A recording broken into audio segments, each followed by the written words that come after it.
দুইটি শর্ত পূরণ না করে নির্বাচন হলে জনগণ কোনো সেই নির্বাচন মেনে নেবে না। এখানে কি কি সংস্কার চান সেটি হয়তো আরো বড় বিষয়। না, সেগুলো কি এটা অনেক আসলে বড় মাপের ফেব্রুয়ারির কথা। মধ্যে বা রোজার আগে সম্পন্ন হবার মতো অবস্থা আছে? আমরা মনে করি সিনসিয়ারলি কাজ করলে এবং রাজনৈতিক অংশীজন যারা আছেন তারা যদি সঠিকভাবে সহযোগিতা করেন এটা সম্ভব। আপনি কি মনে করেন সিনসিয়ারলি কাজ করছে এবং রাজনৈতিক দলগুলো সঠিকভাবে সহযোগিতা করছে এখন পর্যন্ত? দৃশ্যমান বিচার বলতে আপনারা কি বোঝাচ্ছেন? নারী সংস্কার কমিশন, সেটির বিষয়ে আপনারা আপনাদের আপত্তির কথা জানিয়েছেন, আপনারা আসলে প্রস্তাবটি প্রত্যাখ্যান করেছেন। আমরা তো কেউ চাইলেই কোরআনের আইনটা বদলাতে পারবো না। এখানে সেই রকম কোরআনের স্পিরিটের টোটালি এগেইনস্টে গেছে এমন কিছু জিনিস আছে। কমিশনটা গঠন করা হয়েছে, এটাও তো জনগণকে জানতে দেওয়া হয়নি, আমরাও তো জানি না। আর কি সব সংস্কার কমিশন আপনাদের সাথে কথা বলে তারপর ঠিক করা হয়েছে? শুধু এই কমিশনটাই হয়নি? যাই, আপনি লন্ডনে খালেদা জিয়ার সাথে দেখা করেছেন, বিএনপি নেত্রী, এবং সেখানে তারেক রহমান উপস্থিত ছিলেন। প্রথমে তো আপনি প্রশ্ন করবেন, আমি আশা করি যে উনি কেমন আছেন। তিনবারের প্রধানমন্ত্রী ছিলেন, দীর্ঘদিন তিনি নির্যাতিত ছিলেন, আমরাও মজলুম, তিনিও মজলুম, আমরা একসাথে রাজনীতি করেছি অনেকদিন। আপনি বেশ বেশ কিছুদিন আগেই আপনার একটা বক্তব্য খুব আলোচিত হয়েছিল এবং বিএনপিটা নিয়ে বেশ সমালোচনাও করেছিল। আপনি বলেছিলেন যে বর্তমানে দেশে দুটি পরীক্ষিত দেশপ্রেমিক শক্তি আছে, সেনাবাহিনী এবং আপনারা, মানে জামাতে ইসলামী এবং সেনাবাহিনী। তাদের যে সমর্থক আছে, ভোটার আছে, তাদের অবস্থানটা কি বা তাদের রায় জানাবার কি কোনো সুযোগ থাকবে? আমি আবারও বলছি যে তাদের রাজনৈতিক দৃষ্টিভঙ্গি পাল্টাতে হবে, আমূল পরিবর্তন আসতে হবে তাদের দৃষ্টিভঙ্গিতে। মানুষকে সম্মান করার, জনগণকে অধিকার দেওয়ার ব্যাপারে তাদেরকে প্রমাণ করতে হবে যে তারা এটা বিশ্বাস করে এবং তারা আন্তরিক। বলেন যে পাকিস্তানকে গণহত্যার জন্য ক্ষমা চাওয়ার জন্য বলা হচ্ছে, সেই সময় আপনারা পাকিস্তানের পক্ষে ছিলেন। ডাক্তার শফিকুর রহমান, আপনাকে স্বাগত জানাচ্ছি আমার আজকের পালস অফ পলিটিক্স, এবং আপনাকে অসংখ্য ধন্যবাদ। আপনি আপনার এত ব্যস্ততার মধ্যে আমাকে একটু সময় দিয়েছেন। আমি জানি আপনার খুব সময় স্বল্পতা আছে, অল্প সময় আপনি আমাকে দিতে পারবেন, তাই খুব সুনির্দিষ্ট এবং ছোট ছোট করেই আমি প্রশ্ন করব, আপনার কাছ থেকেও জানতে চাইব। শুরু করি একটু নির্বাচন প্রসঙ্গে, সবচেয়ে বেশি আলোচিত এই সময়। মার্কিন প্রতিনিধিদের সাথে বৈঠকের পর আপনি বলেছিলেন রমজানের আগে, এবং প্রথম রমজানের আগেই আপনি নির্বাচন চান। সেটি হচ্ছে সামনের বছরের 16 থেকে 18-র মধ্যে রমজান হবে, 18 ফেব্রুয়ারির মধ্যে, সেটি একটা ধারণা পাওয়া যায়। অতএব প্রথম অর্ধেই আপনারা নির্বাচন চান। ঠিক তার পরদিন সংবাদ সম্মেলনে আপনি বললেন 3টি দাবি পূরণ হতে হবে: দৃশ্যমান বিচার, প্রয়োজনীয় সংস্কার, এবং আরও একটি দাবির কথা আপনি বলছেন। এবং 19 এপ্রিল লালমনিরহাটে গিয়ে বলছেন, দুইটি শর্ত পূরণ না করে নির্বাচন হলে জনগণ কোনো সেই নির্বাচন মেনে নেবে না: খুনিদের বিচার এবং প্রয়োজনীয় সংস্কার। কথায় কি মানে একদম সুনির্দিষ্ট তারিখ থেকে, মানে মানে সময় থেকে কি আপনারা সরে আসলেন আস্তে আস্তে? আপনাকে ধন্যবাদ আমাকে কানেক্ট করার জন্য এবং কথা বলার সুযোগ সৃষ্টি করে দেওয়ার জন্য। আপনার চ্যানেল এবং দর্শক শ্রোতা মন্ডলী যারা আছেন তাদের সবাইকে শুভেচ্ছা জানিয়ে আমি আমার কথা শুরু করছি। আপনি সুনির্দিষ্টভাবে জানতে চেয়েছেন যে আসন্ন জাতীয় সংসদ নির্বাচনটা কখন হবে। এই ব্যাপারে আমার একটা বক্তব্য মার্কিন প্রতিনিধিদের সাথে দেখা করার পরে সাংবাদিকদের সামনে আমার বক্তব্য এসেছিল। দেখেন, একই বক্তব্যে সবকিছু সবসময় বলা সম্ভব হয় না, কিন্তু এই পরিবর্তন আসার পর থেকেই আমরা এই দাবি সমানভাবে বলে আসছি। আমরা কখনো বলি নাই যে এই দুইটা দাবি আমরা পরিত্যাগ করেছি বা কম্প্রোমাইজ করব। আর এই দাবিগুলো আমাদের দলীয় দাবি না, এটা এদেশের মুসলিম মানুষের দাবি। একটা দাবি হচ্ছে খুনিদের বিচার, যারা গণহত্যা করেছে, আর একটা হচ্ছে সংস্কার, প্রয়োজনীয় সংস্কার, সকল সংস্কার নয়। সংস্কারের ব্যাপারে আমাদের 41 দফা প্রস্তাবনা আছে, কিন্তু এই সরকারের জন্য এটা না। এই সরকারের জন্য মাত্র 5-6টা, এর বেশি না। আমরা এর মধ্যেই সীমাবদ্ধ রেখেছি, যেটা হলে আমরা মনে করি যে নির্বাচনের একটা সমতল মাঠ তৈরি হবে এবং সকলেই স্বস্তির সাথে নির্বাচন অংশগ্রহণ করবে। প্রার্থীরা তাদের ভোটারদের কাছে স্বস্তির সাথে যেতে পারবে, ভোটাররা তাদের পছন্দের প্রার্থী এবং দলকে তারা ভোট দিতে পারবে। মাননীয় আমির, আপনি কি একটু মানে আমাদেরকে সেই 5-6টা সংস্কারের কথা বলবেন? মানে আমরা একটু না, স্পষ্ট। সেটা আমি বলবো। তো আমরা বলেছি যে এইটুকু না হলে কোনো সুষ্ঠু নির্বাচন হওয়া সম্ভব নয়। এমনকি আমি একসময় এটাও বলেছি যে বর্তমান অবস্থায় যদি নির্বাচন হয়, এটা আগের চেয়েও খারাপ হওয়ার আশঙ্কা থাকতে পারে। সুতরাং it will be another genocide of the election. আমরা ইলেকশনের কোনো জেনোসাইড আমরা চাই না। আমরা চাই যে নির্বাচনটা সুষ্ঠুভাবে হোক এবং নির্বাচনে অংশীজনেরা যারা আছেন, অংশীজন দুই দিকে, একদিকে প্রার্থী বা দল, আর একদিকে হচ্ছে ভোটার, এই সকলে যেন স্বস্তির সাথে তাদের ভোটিং রাইট প্রয়োগ করতে পারে। এটা শুধু আমাদের কথা না, এ ব্যাপারে গোটা জাতীয় ঐক্যবদ্ধ সকল দলেরও একটা কথা যে সংস্কার হতে হবে। এখন এই সংস্কারের জন্য সময় কতটুকু লাগবে, ইলেকশন কখন হতে পারে, এটা নিয়ে কথা। আমাদের প্রধান উপদেষ্টা 3-4 মাস ধরেই তিনি বলে আসছেন যে নির্বাচনের সম্ভাব্য তারিখ হচ্ছে ডিসেম্বর 25 সাল থেকে জুন 26 সাল, এর ভিতরে নির্বাচন অনুষ্ঠিত হবে। আমাদেরকে আপনার মতো সাংবাদিকেরা বিভিন্ন সময় প্রশ্ন করেছেন যে এটা, এই সময়টাকে আপনারা কেমন মনে করেন। আমরা বলছি এটাকে যৌক্তিক সময় মনে করি। আমাদের স্পষ্ট দাবি হচ্ছে যে প্রধান উপদেষ্টা তিনি যেটা বলেছেন, বারবার বলছেন, এটা আমি মনে করি যে তিনি বুঝে শুনেই বলছেন এবং এতে তার আন্তরিকতাও আছে বলে আমি মনে করি। আমরা এখন শুধু দেখতে চাই যে তার দেওয়া সময়সীমার ভিতরে তিনি নির্বাচনটা অনুষ্ঠানের, সুষ্ঠু নির্বাচন অনুষ্ঠানের যাবতীয় পদক্ষেপ নেবেন। এখন এই সুষ্ঠু নির্বাচনের জন্য অনেকের অনেক শর্ত থাকতে পারে। আমাদের শর্ত হচ্ছে 5টা সংস্কার লাগবে। নির্বাচন কমিশনের কিছু সংস্কার আছে, বিচার বিভাগের কিছু সংস্কার আছে, আইন প্রয়োগকারী সংস্থার কিছু সংস্কার আছে, সিভিল প্রশাসনেও কিছু সংস্কারের ব্যাপার আছে, দুদকের কিছু সংস্কারের ব্যাপার আছে। এই প্রয়োজনীয় সংস্কারগুলা করে যদি নির্বাচনে যাওয়া যায় তাহলে নির্বাচনটা অর্থবহ হবে এবং জনগণের মতের প্রতিফলন ঘটবে। মানে এই কিছু সংস্কারগুলোকে আপনারা সুনির্দিষ্ট করেছেন যে কিছু সংস্কার বলতে কি কি সংস্কার? এই যে বললাম, আমাদের তো 41 দফা, এখানে তো মাত্র 5টা বললাম। মানে 5টা সেক্টরের সংস্কারের কথা বলছেন আপনি। সেই 5টা সেক্টরের ঠিক কি কি সংস্কার হতেই হবে? হ্যাঁ, এই সংস্কারগুলো হতেই হবে। এছাড়াও আরো অনেক গুরুত্বপূর্ণ সংস্কার আছে, সেগুলা পর্যায়ক্রমে হবে এবং একটা নির্বাচিত সরকার আসার পরে তারাই দায়িত্ব পালন করবে। এই 5টা সংবিধান সংস্কার, সংবিধান সংস্কারটা গুরুত্বপূর্ণ এখানে। তো এই সংস্কারগুলো হওয়ার পরে আমরা চাই যে নির্বাচনের দিকে আগাক। আর বিচারের ব্যাপারে এই দাবি সকলের, যে যারা গণহত্যা করেছে তাদের বিচার অবশ্যই হতে হবে এবং সেই বিচারটা দৃশ্যমান ভাবে গ্রহণযোগ্য হতে হবে। তা আমরা এর অপেক্ষায় আছি। এখন যদি এই সংস্কার এবং বিচারের দৃশ্যমান প্রক্রিয়া জনগণের কাছে আস্থা সৃষ্টির মতো হয় এবং সমতল মাঠ তৈরির জন্য হয়, তাহলে এটা ডিসেম্বরে হতে পারে, এটা জুনেও হতে পারে। আমরা কেন ফেব্রুয়ারির কথা বললাম? আমরা কেন রমজানের আগে বললাম? আমরা রমজানের আগে কেন বলেছি ওই দিনই ব্যাখ্যা দিছি, পরে আবার বিস্তারিত ব্যাখ্যা দিয়ে বলেছি যে রমজান মাস থাকবে ফেব্রুয়ারির 18 তারিখ থেকে শুরু করে ধরেন মার্চের 18 তারিখ বা 20 তারিখ, যেহেতু ফেব্রুয়ারি মাস 28 দিনে। এরপরে আসবে এপ্রিল মাস। এপ্রিল মাসে আমাদের দেশে সাধারণত কিছুটা হলেও ঝড়ঝাপটা শুরু হয়ে যায়, প্রাকৃতিক আবহাওয়া খারাপের দিকে যায়। এরপরে রমজানের পরে এই ঝড়ঝাপটা, তারপরে আসতেছে আবার কুরবানির ঈদ এবং হজের মৌসুম, আবার 2টা পাবলিক পরীক্ষা এর মধ্যে পড়বে। এরপরে বর্ষার নানান প্রেক্ষিতেই আপনি বলছেন, কিন্তু আমার যে প্রশ্ন, কারণে নির্বাচনটা ফেব্রুয়ারি হতে হলে ভালো হয়। আপনি বাস্তবতার কথাটা বলছেন, কিন্তু এই আপনি কি মনে করেন যে এই সংস্কারগুলোর কথা বলছেন, যদিও সেই কিছু সংস্কারগুলো যে কি, মানে আমি সেক্টরগুলো বুঝলাম যে কোন কোন জায়গায় আপনার সংস্কার চান, কিন্তু সেখানে কি কি সংস্কার চান সেটি হয়তো আরো বড় বিষয়। সেগুলো কি আসলে ফেব্রুয়ারির মধ্যে বা রোজার আগে সম্পূর্ণ হবার মতো অবস্থা আছে? কারণ এই 8 মাস 8.5 মাসে কি সংস্কারটা হলো?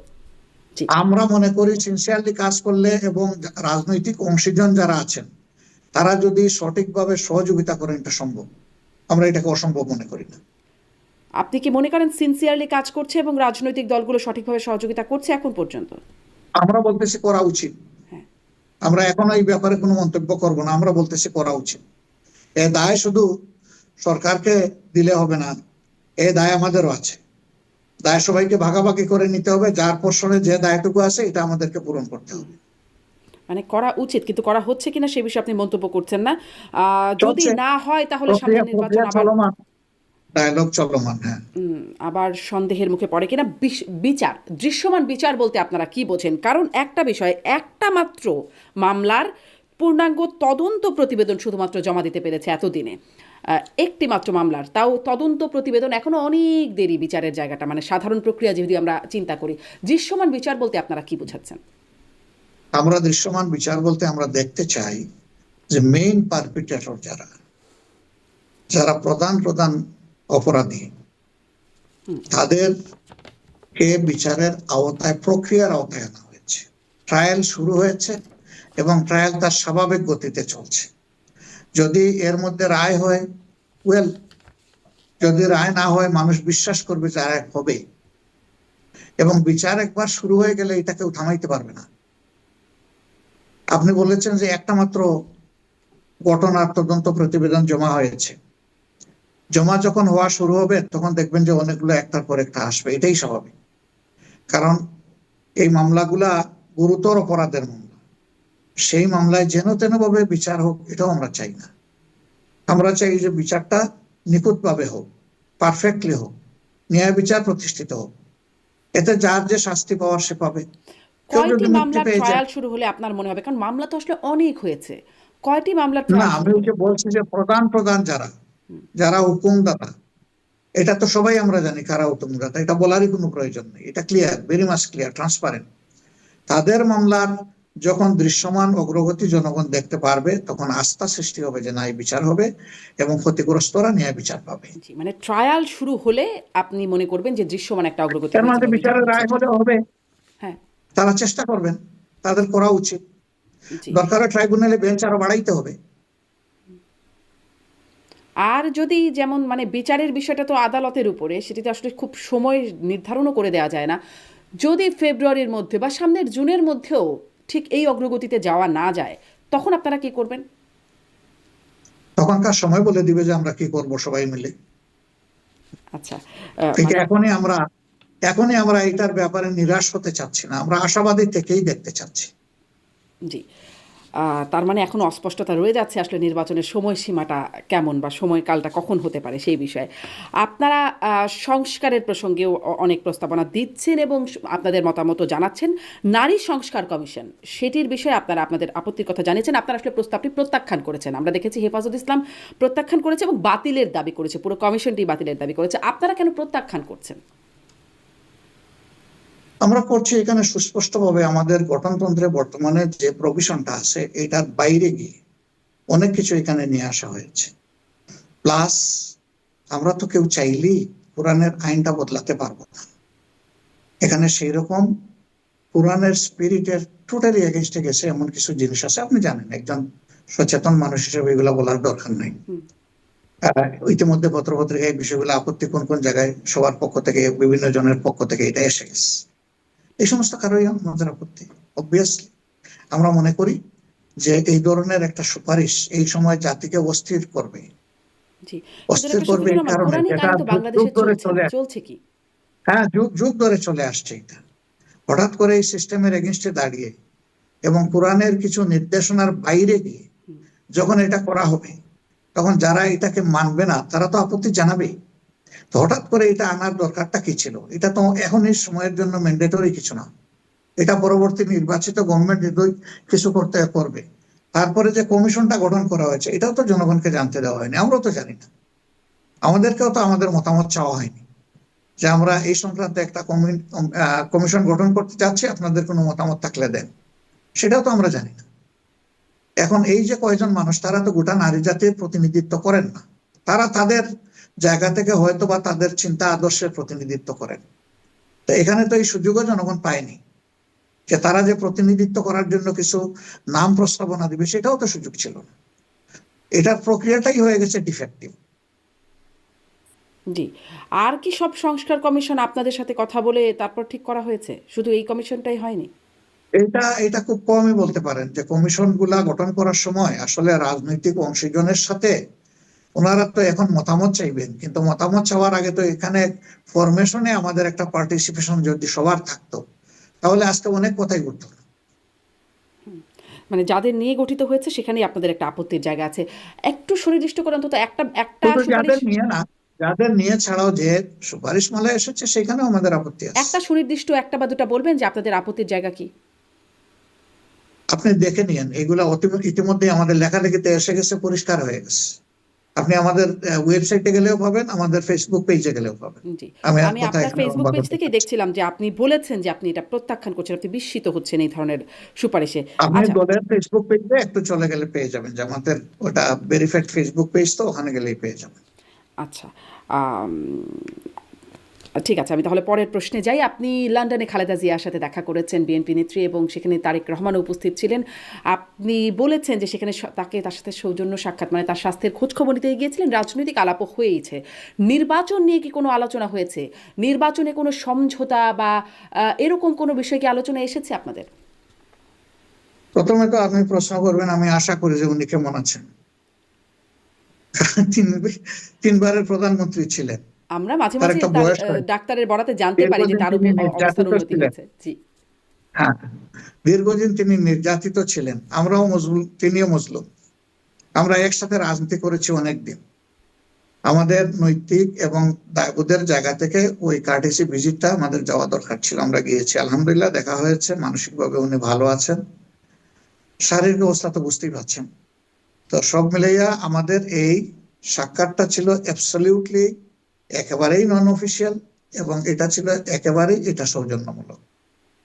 যেহেতু তিনি তার বড় সন্তানের বাসায় থাকেন এবং তিনি দলেরও ভারপ্রাপ্ত চেয়ার, সেই কারণে তিনি ওই সাক্ষাৎকারের সময় ছিলেন, কথাবার্তা আমাদের হয়েছে। সুনির্দিষ্ট কোনো রাজনৈতিক এজেন্ডা নিয়ে আমরা কথা বলিনি, দেশের ওভারঅল সিচুয়েশন নিয়েই আমরা কথাবার্তা বলেছি। জি, ওভারঅল সিচুয়েশন নিয়ে কথা বলেছেন। কিন্তু মানে একটা বিষয় আলোচনায় যে যখন আলোচনা হচ্ছে তখন তার পরপর বা আলোচনার আগে পরে খুব আপনাদের কারো কাছ থেকেই মানে বিএনপির কাছ থেকেও বা জামাতের পক্ষ থেকেও খুব স্পষ্ট হয় নাই। একজন সাবেক বেগম জিয়ার একজন সাবেক কর্মকর্তার ফেসবুক থেকে আমরা জানতে পেরেছি যে বৈঠক হচ্ছে। একটা রাগ ঢাকের কি কোনো কারণ ছিল বিশেষ? এবং না, মোটেই না। মোটেই না। না, এটা আপনি যখন যেহেতু যেদিন আমাদের কোনো বেগম জিয়া অফিসিয়াল যেদিন ভিজিট লন্ডনে ছিল যান, না, এই জন্য এটা মিডিয়ায় আসার কোনো বিষয় না।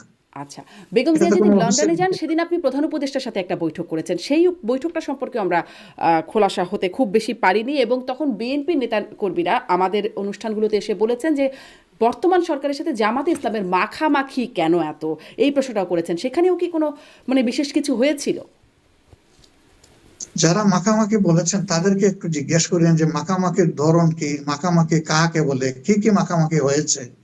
সুনির্দিষ্ট করে যদি ওনারা বলতে পারেন আমরা বড় কৃতজ্ঞ হব। আমরা কারো সাথেই মাখামাখি করি না, দেখা দেখি করি। এবং এই সমাজে দেখা দেখি না করলে তো সমাজ একটা মানে জড়বস্তু হয়ে যাবে।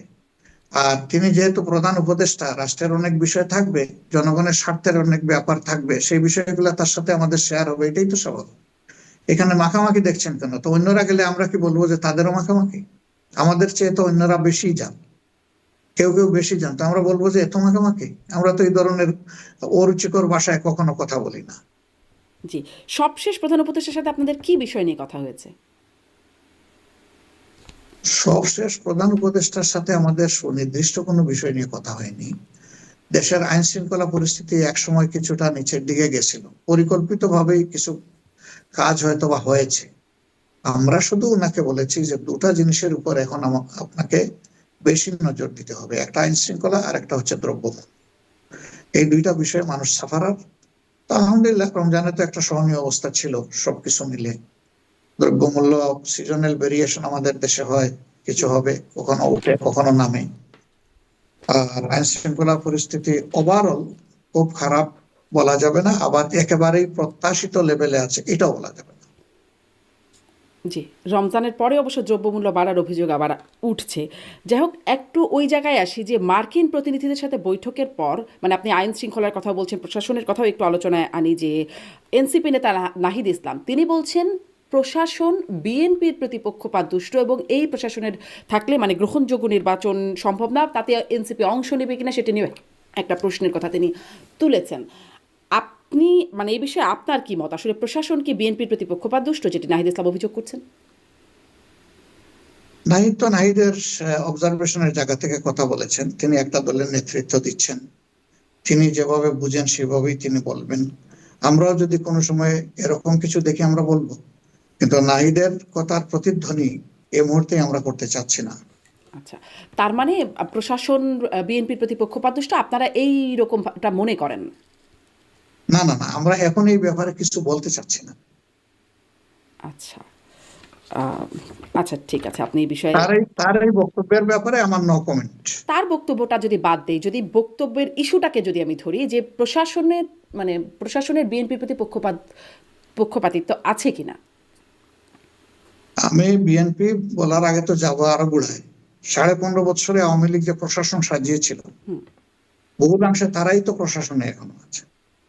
কাজে এই বিষয়টা নিয়ে কোনো মন্তব্য করতে হলে আমাদেরকে সবকিছু সামনে এনেই মন্তব্য করতে হবে। মূলে গুড়াই তো সমস্যা রয়ে গেছে অনেকগুলো। এবং এটা শুধু আমার কথা না, এটা সবাই বলে, বিএনপি বলে, আমরা বলি, এনসিপি বলে, সবাই তো এই কথাটা বলে। কিন্তু এটা সলিউশন হওয়া দরকার, আমরা সেই সলিউশনের অপেক্ষায় আছি। কেমন সলিউশন, কিভাবে হবে? আমরা সলিউশনটা এমন চাই যে প্রশাসন কোনো দলের হবে না। আমরা চাই যে কাউকে ফেভারও করবে না, কাউকে ডিসফেভারও করবে না। প্রশাসন হবে দেশের, প্রশাসন হবে জনতার। কোনো বিশেষ দলের প্রতি কোনো আনুগত্য আমরা চাই না, সে যে দলই হোক। এমনকি আমাদের দলের প্রতি আমরা কারো এই ধরনের অন্ধ আনুগত্য এটা চাই না। এরকম কোন আনুগত্য কি প্রশাসনের আপনারা পরিচয় দেখছেন? আছে এরকম আনুগত্য বর্তমানে? যে বর্তমানে কি এরকম কোন দলের প্রতি আনুগত্য আছে না প্রশাসনের? না, আমি আমার দলের দৃষ্টিভঙ্গির কথা বলতেছি। আমি ওই বিতর্কে যাচ্ছি না যে আমরা দেখছি কি দেখছি না। সমাজে অনেক অসঙ্গতি থাকে, কিন্তু সবগুলা তো আর মিডিয়া আমরা তুলে আনবো না। কারণ এর আগে আমাদের দায়িত্ব হচ্ছে অসঙ্গতি দূর করার জন্য আমাদের অবস্থান থেকে কিছু করার থাকলে সেটা করা, কোন জায়গায় সহযোগিতা করার থাকলে, পরামর্শ দেওয়ার থাকলে সেটা দেওয়া। যদি সেই অসঙ্গতি গুলা ভয়াবহ রূপ ধারণ করে, তখন বাধ্য হয়ে পাবলিকের কাছে নিয়ে যেতে হয়। ওটা প্রয়োজনে আমরা যাবো যদি এরকম কিছু দেখি। আমরা এটা প্রত্যাশা করতে চাই না। আমরা চাই প্রশাসন নিরপেক্ষ থেকেই তার নৈতিক দায়িত্ব এবং প্রশাসনিক দায়িত্ব পালন করবে। জি। আপনারা কি চান, এখন কি হচ্ছে, এখন কি অবস্থা, সেটিও একটু আপনার কাছ থেকে বুঝতে চাইছিলাম। যাই হোক, আপনি বলছেন সেই বিতর্কে আপনি যেতে চান না। আপনি বেশ বেশ কিছুদিন আগেই আপনার একটা বক্তব্য খুব আলোচিত হয়েছিল এবং বিএনপিটা নিয়ে বেশ সমালোচনাও করেছিল। আপনি বলেছিলেন যে বর্তমানে দেশে দুটি পরীক্ষিত দেশপ্রেমিক শক্তি আছে, সেনাবাহিনী এবং আপনারা মানে জামাতে ইসলামী এবং সেনাবাহিনী। এবং তারপরে আমরা দেখেছি সম্প্রতি সেনাবাহিনীকে নিয়ে একটা বিতর্ক, আলোচনা, সমালোচনা উঠেছে। হাসনাত আবদুল্লাহ, এনসিপি নেতা, তিনি বলেছেন তাকে ডেকেছে রিফাইন্ড আওয়ামী লীগের প্রস্তাব। এই বিষয়টি আপনি কিভাবে দেখেছেন? এবং তারপরে সেনাবাহিনীর বিরুদ্ধে একটা মুভমেন্টও হয়েছে। এই বিষয়টি আপনি কিভাবে দেখেছেন সেই সময়, সেটি একটু জানতে চাই। এবং সাথে সাথে এটিও যদি বলেন যে সেই সময় উপদেষ্টা আসিফ মাহমুদ তিনি বলছেন যে আসলে সেনাপ্রধান ডক্টর ইউনুসকে মেনে নিতে পারেননি, বুকে পাথর চেপে তিনি আসলে মেনে নিয়েছেন ডক্টর ইউনুসকে। আপনিও সেই সময়টায় মানে সেই প্রক্রিয়াটার মধ্যে ছিলেন, বিষয়টি আসলে কেমন ছিল এই দুটি যদি একটু বলেন আমাদের। না, এই দুইটার ব্যাপারে তাদের কারো মন্তব্যের ব্যাপারে আমি কোনো মন্তব্য করবো না। আমি শুধু আমার বক্তব্যের ব্যাপারে মন্তব্য করতে পারি বা ক্লিয়ার করতে পারি। বক্তব্য যার যার, মন্তব্য তার তার, এ ব্যাপারে আমার কোনো কথা নেই। তবে হাসনাত আবদুল্লাহ যখন এই বিষয়ে দিলেন যে আওয়ামী পুনর্বাসনের একটা প্রসঙ্গ এখানে এসেছে আলোচনায়, তখন আমরা আমাদের একটা মত আমার ফেসবুক টাইমলাইনে গেলে আপনি পেয়ে যাবেন। আমি পরিষ্কার বলেছি যে এটার কোনো অবকাশ নেই। জনগণ ইতিমধ্যেই জনগণের মুখোমুখি হওয়ার কারণে এবং গণহত্যা সংগঠনের কারণে এই সংগঠনের বিচার দেখতে চায়, অন্য কিছু দেখতে চায় না। তারা এখানে পুনর্বাসনের কোনো সুযোগ নেই। বিচার সম্পন্ন হওয়ার আগে এই ব্যাপারে কোনো ফয়সালা হবে। আচ্ছা, আর উপদেষ্টা কারণ এখনো শহীদের আপনজনরা কান্নাকাটি করছে, আহতরা এখনো কাতরাচ্ছে, গোটা জাতি ট্রমাটাইজড, গোটা জাতি আহত, আক্রান্ত। এই অবস্থায় এটা তো অকল্পনীয় ব্যাপার, 1 নম্বর। 2 নম্বর হলো, দলটি বাংলাদেশের স্বাধীনতার পর তাদের ইতিহাসে কখনো তারা বহুদলীয় রাজনীতি এবং বহুদলীয় সংস্কৃতির নির্বাচনকে উৎসাহিত করে নাই।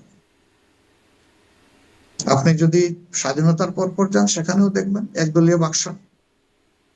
যদি 15.5 বছরের শাসন দেখেন, সেখানেও দেখবেন ওই বাকশালের আদলেই একদলীয় শাসন। এবং সেখানে বিরোধী দলমতের জন্য মিনিমাম কোনো স্পেস দেওয়া হয়। মিনিমাম স্পেস না দিয়েই মার কাট অবস্থায় তারা দেশ চালিয়েছে। তারা তো কোনো নির্বাচন করেন নাই, 3টা সুযোগ পেয়েছিলেন, কেন করলেন না? এটাকে অবাধ করলেন না কেন? 18 সালে তো তিনি বলেছিলেন আমার উপরে আস্থা রাখেন, আমি অমুকের কন্যা, নির্বাচন সুষ্ঠু হবে, অবাধ হবে। তো হলোটা কি? 30 ডিসেম্বর দিনের বেলা ইলেকশন হওয়ার কথা, 29 ডিসেম্বর দিবাগত রাত্রে ইলেকশন শেষ। তারা দিন পর্যন্ত ধৈর্যও ধরেন নাই। কই, তিনি তো জাতিকে দেওয়া শেষ কথাটাও তো রাখেননি তো। আর 24-এ তো সেই পরিস্থিতি সৃষ্টি করেন। আমি নিজেও একজন প্রার্থী ছিলাম, আমি তো আমার ভোটারদের কাছে যেতেই পারি। আমাদের অনেকে বন্দী করা হয়েছে গড়ে, আর অনেকে বন্দী করা হয়েছে জেলে, এবং অনেক ক্যান্ডিডেটকে মারধর করা হয়েছে। আবার ক্যান্ডিডেটদের যারা নির্বাচনী কর্মী আছেন তাদেরকে মারধর করা হয়েছে। আমার নির্বাচনী এলাকায় 22 জন লোককে কিডন্যাপ করে রেখে দিল সারাদিন। রাত্রে 12টার সময় তারা মুক্ত হলেন, এর মাঝে 4 জনকে আবার জেলেও পাওয়া গেল। তো তারা তো ইলেকশনে বিশ্বাসী না। জোর করে তাদেরকে কারা আনতে চায় ইলেকশন? আগে আওয়ামী লীগ তাদের অ্যাটিটিউড জাতির সামনে পরিষ্কার করবে, সেটাই তো করে নাই, করতে পারলো না, ব্যর্থ হয়েছে। তারা যদি এখন যেই নির্বাচনটা বা আপনারা যে সুষ্ঠু নির্বাচন আয়োজনের কথা বলছেন, তারা যদি সেই নির্বাচনটা করতে চায়, তখন আপনাদের প্রতিক্রিয়া কি হবে? অংশ তারা নিতে চায়? নির্বাচনে বিশ্বাস করলে না নির্বাচন করবে? আগে তো বিশ্বাস করার প্রমাণ দেব। তারা তো এখনো জাতিকে ডিস্টার্ব করে, বিভিন্ন ভাবে ডিস্টার্ব করে। সেই ডিস্টারবেন্স গুলো তো একদম ক্লিয়ার, ট্রান্সপারেন্ট, মার্বেলের মতো ট্রান্সপারেন্ট, সবাই তো দেখতে পাচ্ছে এগুলো। তো এগুলা তো গণতন্ত্রের পথে হাঁটার পথ না। মানে তাহলে আপনাদের অবস্থানটা মোটামুটি এখানে সামনের নির্বাচনে আসলে তাদেরকে তাদের অংশগ্রহণের কোনো সুযোগ আপনারা চান না? আমরা চাই না বড় কথা নাই, জাতিই চায় না। কারণ আমি আগেই বলেছি, জাতির বিরুদ্ধেই তারা অস্ত্র ধরেছিলেন। এই লড়াইটা কোনো দলের ছিল না, কোনো নির্দিষ্ট গোষ্ঠীর ছিল না, এটা সারা জাতির ছিল, অধিকার ফিরে পাওয়ার লড়াই।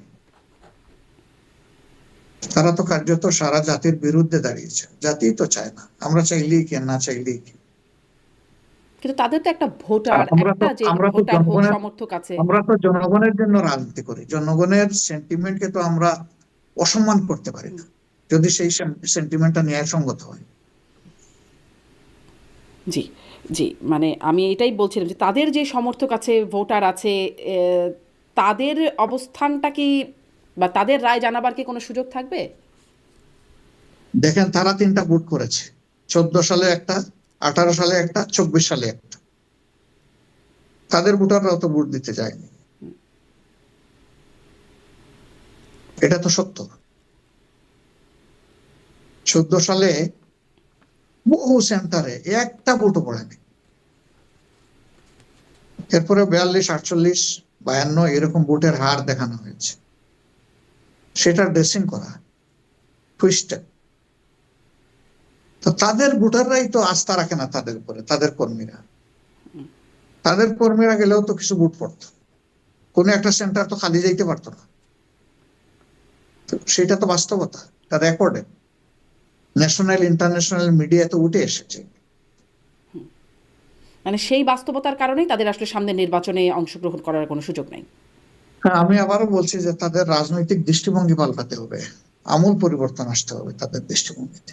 মানুষকে সম্মান করার, জনগণকে অধিকার দেওয়ার ব্যাপারে তাদেরকে প্রমাণ করতে হবে যে তারা এটা বিশ্বাস করে এবং তারা আন্তরিক।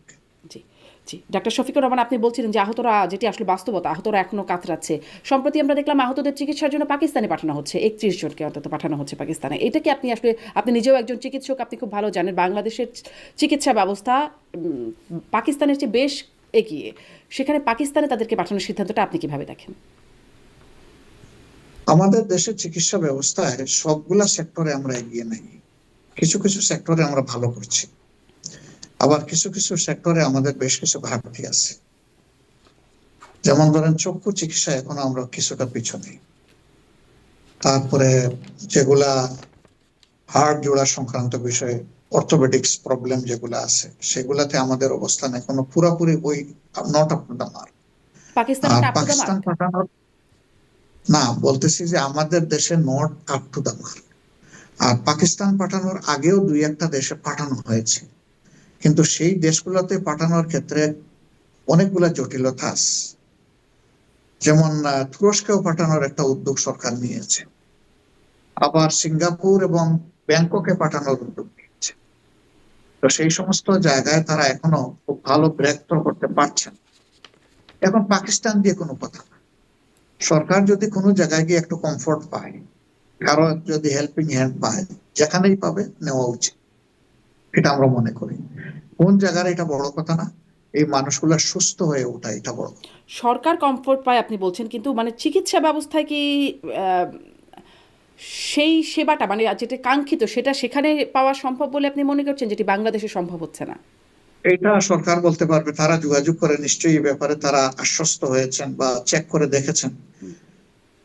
আমরা তো আর এটা চেক করতে চাইনি, আমি বলতে পারবো না এটা। মানে এখানে সরকারের অবস্থানের মানে কোনো সমালোচনায় আপনারা নাই, মানে আপনারা সরকারের অবস্থানকে সঠিক মনে করছেন? আমরা সরকারের উপরে এটা ছেড়ে দিচ্ছি, আচ্ছা, কারণ স্পষ্ট। সরকার উদ্যোগ নিয়েছে, তারা ভালো জানে। জি, স্পষ্ট।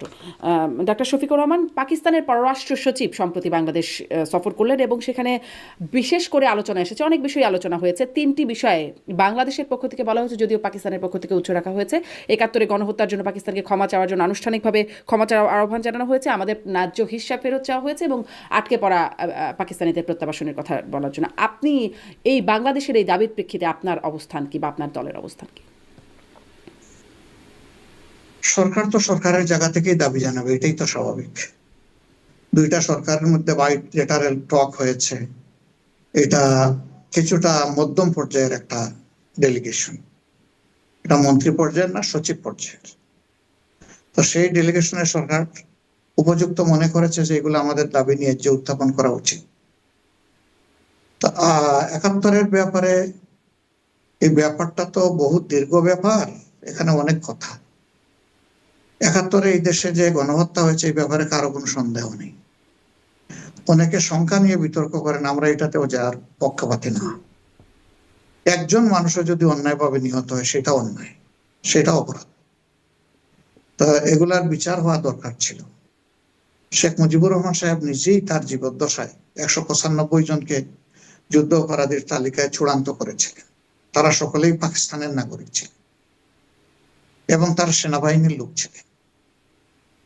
সেটা সুরা হয়নি, সেটা ওই অবস্থায় থেকে গেল। এরা তাদের দেশে চলে যাওয়ার পরে শেখ মুজিব সাহেবই তৎকালীন পাকিস্তানের প্রধানমন্ত্রী ভুট্টো সাহেবকে বাংলাদেশে তিনি রিসিভ করেছেন, ওয়েলকাম করেছেন, লাল গালিচা সম্বর্ধনাও দিয়েছেন। এবং সেখানে অতীত ভুলে যাওয়ার মতো কিছু কথাবার্তা বলা হয়েছে, আমরা সামনে এগিয়ে যাই, অতীতকে পিছনে ফেলে। এখন বাংলাদেশ এটা চাওয়ার তাদের নৈতিক অধিকার আছে, তাদেরকে এই ব্যাপারে ক্ষমা চাইতে হবে। আর যেহেতু আমরা দুই দেশ এক ছিলাম, ন্যায্য পাওনা আমাদের ফেরত পাওয়া উচিত। আমি এর সাথে আরেকটা যোগ করতে চাই, পাকিস্তানের কাছ থেকেও আমাদের ন্যায্য পাওনা ফেরত পাওয়া উচিত, ভারতের কাছ থেকেও আমাদের ন্যায্য পাওনা ফেরত পাওয়া উচিত। আপনি বলবেন যে ভারতের কাছে আবার ন্যায্য পাওনা কি, আমরা তো ভারতের সাথে এক দেশ ছিলাম না। Yes, true. কিন্তু স্বাধীনতার শেষ লগ্নে 93,000 সেনাবাহিনীর যে সামরিক যানবাহন, সমরাস্ত্র, গোলাবারুদ, রসদ, সবগুলো যে ভারতে গেল, ভারত তো কিছু আমাদের ফেরত দেয়নি। এগুলো তো আমাদের দেশের সম্পদ ছিল। সেটাও সরকার কিভাবে দাবি করবে না করবে, সরকারের এগুলো ভাবা উচিত। এবং আমাদের পাওনা যার কাছেই যেটা আছে ন্যায্য পাওনা, আমরা চাইতে অসুবিধা নেই, দাবি করতে আদায় করতে সমস্যা নেই, যতটুকু পারি আমাদের চেষ্টা করা উচিত। মানে ভারতের কাছেও আমাদের পাওনা যেটা আছে সেটা চাওয়া উচিত বলে আপনি অবশ্যই বলছেন। ভারতের অবশ্যই আছে। ভারতের প্রসঙ্গে একটু আপনার কাছে ছোট্ট করে জানবো, তবে একদম ছোট্ট করে যদি আপনি একটু বলেন যে পাকিস্তানকে গণহত্যার জন্য ক্ষমা চাওয়ার জন্য বলা হচ্ছে, সেই সময় আপনারা পাকিস্তানের পক্ষে ছিলেন, মানে জামাত ইসলামের কথা বলছি, পাকিস্তানের পক্ষে ছিল এবং সহযোগিতা বা সমর্থন করার জায়গায় ছিল। আপনারাও কি দল হিসেবে ভাবছেন এই বিষয়টি, আনুষ্ঠানিকভাবে কোনো প্রতিক্রিয়া দেওয়ার কথা? হ্যাঁ, অনেক টক শোতে, ইন্টারভিউতে আমি কথাগুলা অতীতে বারবার পরিষ্কার করেছি আমাদের অবস্থান। আজকে নতুন করে আর বলার কিছু নেই, আপনার সাথে হয়েছে এই কথাগুলো, আপনি স্মরণ করলে পেয়ে যাবেন। জি। সুতরাং নতুন করে এই ব্যাপারে আমার আর কিছু বলার নেই। মানে আনুষ্ঠানিকভাবে নতুন কিছু কিছু বলার ভাবছেন কিনা থাকলে সেটাই আমার জিজ্ঞাসা ছিল। যাই হোক, নতুন কিছু বলার থাকলে আপনারা সময় মতো পাবেন, স্পষ্ট দেখবেন। স্পষ্ট যে আপনারা নতুন কিছু এখনো নেই, নতুন কিছু জানার থাকলে জানবো। ভারতের কথাটা যেটি বলছিলেন সেটি একটু কি বলবেন? ভারতেরও কি আপনাদেরকে নিয়ে, মানে জামাতে ইসলামীকে নিয়ে কোনো আপত্তির জায়গা তৈরি হয়েছে? সম্প্রতি বিবিসি বাংলার একটা প্রতিবেদন দেখছিলাম যে রিভা দাস গাঙ্গুলি, তিনি মানে ভারতের বাংলাদেশে নিযুক্ত সাবেক হাই কমিশনার, তিনি বলছেন যে বিএনপির সঙ্গে দূরত্ব বাড়ছে জামাতের, ফলে বিএনপির সাথে ভারতের সুসম্পর্ক করার একটা জায়গা তৈরি হয়েছে। এবং সেই প্রতিবেদনের শেষে দেখছিলাম ভারতের কর্মকর্তা ও নীতি নির্ধারকরা এখনও একান্ত আলোচনায় পরিষ্কারই বলছেন আগামী দিনে বিএনপির সাথে তাদের যে কোনো সম্পর্কের ক্ষেত্রে অন্যতম প্রধান শর্ত হবে জামাতের প্রত্যক্ষ পরোক্ষ সঙ্গ ত্যাগ। আপনাদের সাথে ভারতের সম্পর্কের কি কোনো সমস্যা বা আমি খুব আন্তরিকভাবে অনুরোধ জানাবো, ভারতকে বলিয়েন যে কেন তারা আমাদের সাথে অস্বস্তি বোধ করে, এটা তারা যেন পরিষ্কার করে বলে দেয়। আমরা তাদেরকে আমাদের প্রতিবেশী হিসাবে দেখতে চাই এবং আমরা পরস্পরকে সম্মান এবং ভালোবাসার জায়গা থেকে দেখতে চাই। এবং তারা কেন অস্বস্তি ফিল করে, এটা একটু তাদের কাছ থেকে জানলে ভালো হবে। আমি তো বলতে পারবো না তাদের মনে কি অস্বস্তি আছে, জি, তাদের মনের কথা তো তারাই বলতে পারবে। আর এইরকম একটা দলকে টার্গেট করে আরেকটা দল থেকে, দুই দলের মধ্যে ব্যবধান হয়েছে কি হয়েছে না আমি বিতর্কে যাচ্ছি না। আমাদের মধ্যে বিতর্ক যদি ব্যবধান হয়েও যায়, এটাকে ধরে কি ভারতের সম্পর্ক হবে নাকি? ভারতের সম্পর্ক কি দলের সাথে হবে? ভারতের সরকার সম্পর্ক হবে সরকারের সাথে সরকারের এবং জনগণের সাথে জনগণের। জি, তারা তো আগেও দলের সাথে সম্পর্ক করে আমাদের দেশের অনেক বিষয় হস্তক্ষেপ করেছেন। ভবিষ্যতেও কোনো দলের সাথে সম্পর্ক করে তারা আবার আমাদের আভ্যন্তরীণ ব্যাপারে হস্তক্ষেপ করুন, আমরা এটা পছন্দ করি না। আমরাও তাদের কোনো আভ্যন্তরীণ ব্যাপারে হস্তক্ষেপ করতে চাই না। জি, জি। যেই দলের সাথে দূরত্বের কথা আপনি বলছেন সেটাও কি একটু একদম ছোট্ট, আমি আর একদম একটা দুটা প্রশ্ন করবো, আপনার সময় খুব সংক্ষিপ্ত, আমি জানি আপনার শরীরটাও ভালো না। একদম একটু যদি বলেন যে বিএনপির সাথে কি আসলে এই দূরত্বের জায়গাটা তৈরি হয়েছে, সেটা কি ঘুচে যাচ্ছে আপনাদের বৈঠকের পরে, এরকম মোটেই জায়গায় না, কি গেছে? মোটেই না, মোটেই না। বিশ্বে বহু দেশে গণতান্ত্রিক অনুশীলন হচ্ছে যে বিভিন্ন সময় জাতির দেশের বৃহত্তর প্রয়োজনে অনেক দল একসাথে কাজ করে, অ্যালায়েন্স করে, আন্ডারস্ট্যান্ডিং হয়, যুগপৎ কর্মসূচি বাস্তবায়ন করে, অনেক কিছু হয়। কিন্তু এটা চিরদিনের জন্য না। প্রত্যেকটা দলের তার দেশকে গড়ার তার নিজস্ব একটা কর্মসূচি থাকে, পরিকল্পনা থাকে, দৃষ্টিভঙ্গি থাকে। একটা সময় হয়তো একসাথে চলে, আবার একটা সময় দেখা যায় যে পৃথক হয়ে যায়। সেটা বিভিন্ন দেশে এই সংস্কৃতি চালু আছে। জি, আপনি সম্প্রতি একটা আয়োজনে বলেছিলেন যে এখন আল্লাহর বিধানের শাসন কায়েম করা খুবই প্রয়োজন, মানে আল্লাহর আইন সবই তো দেখেছি, এখন আল্লাহর আইন দেখতে চাই। একটু এইখানে একটু স্পষ্ট হতে চাই যে মানে সব যারা ইসলামিক বক্তা আছেন সবাই আল্লাহর আইনের কথা রেফারেন্সেই কথা বলেন। মানে হেফাজত, আমি যদি বলি হেফাজত ইসলাম আল্লাহর আইনের কথা বলছেন আপনারা বলছেন, এমনকি হিজবুত তাহরির বিভিন্ন উগ্রবাদী সংগঠন তারাও আল্লাহর আইনের কথাই বলছেন। আমরা আসলে কোথায় স্পষ্ট হব? ইসলামী বক্তা কেউ কেউ বলছেন মাহরাম ছাড়া যদি নারীরা বের হয় সেখানে ধর্ষণ হলে দায় তাদেরও আছে, তারাও আল্লাহর আইনের রেফারেন্স দিয়ে বলছেন। ইসলামিক ফাউন্ডেশনের গভর্নর বলছেন কতল করতে হবে, যদি দাওয়াতে কাজ না হয় পিডানি দিতে হবে, এরকমটি বলছেন। তিনিও মানে রেফারেন্স, কোরআনের রেফারেন্স দিয়ে বলছেন, হাদিসের উদ্ধৃতি করছেন, মানে এরকম বলছেন। আমরা আসলে বিভ্রান্ত হব না? আল্লাহর আইন তো আমাদের অবস্থান স্পষ্ট, আমাদের অবস্থান একেবারেই স্পষ্ট। আমার বা অন্য কারো বক্তব্যের মাধ্যমে ইসলামী আইনের দিক নির্দেশনা হবে না। এটা আল্লাহ যে বিধান কোরআনে দিয়েছেন এবং মোহাম্মদ সাল্লাল্লাহু আলাইহি সাল্লাম মদিনা কেন্দ্রিক যে দুনিয়ার সর্বযুগের সর্বশ্রেষ্ঠ শাসন ব্যবস্থা গড়ে তুলেছিলেন, আমরা ওইটার কথাই বলছি। এর বাইরে গিয়ে কেউ কি বললেন না বললেন এটা আমাদের প্রপার্টি না।